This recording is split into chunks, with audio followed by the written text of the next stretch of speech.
পৰামৰ্শ অনুযায়ী এজেণ্টজন দিব লাগে নিয়ম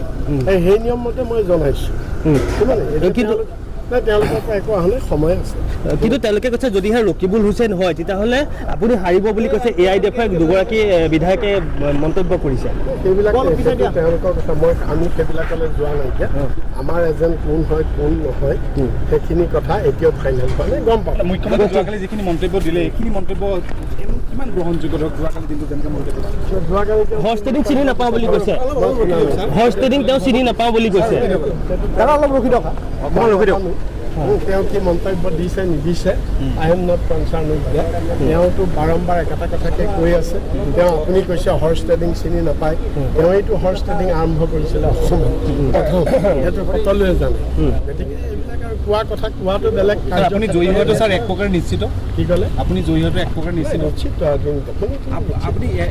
AIDF-ৰ এজেণ্টৰ ক্ষেত্ৰত আপোনাৰ কিবা পচন্দ আছে আমাৰ ডিছকাছ হ'ব মই তেওঁলোকক কৈছোঁ ডিছকাছ কৰিবৰ কাৰণে মোৰ লগত ডিছকাছ কৰিবৰ কাৰণে আমি ডিছকাছ হ'ব তেতিয়া মুজিবুৰ ৰহমান নজৰুল হকৰ প্ৰস্তাৱ দিছে মই কাৰো নাম প্ৰস্তাৱ কিন্তু কেনেকুৱা এগৰাকী এজেণ্ট বিচাৰে আপুনি বৰ্তমান আজমল লেটাৰ লিখাটো আৰু নাম প্ৰস্তাৱ কৰাটো বেলেগ লেটাৰত মই নাম নাই দিয়া নাই কিন্তু কেনেকুৱা এগৰাকী এজেণ্ট বিচাৰে আপুনি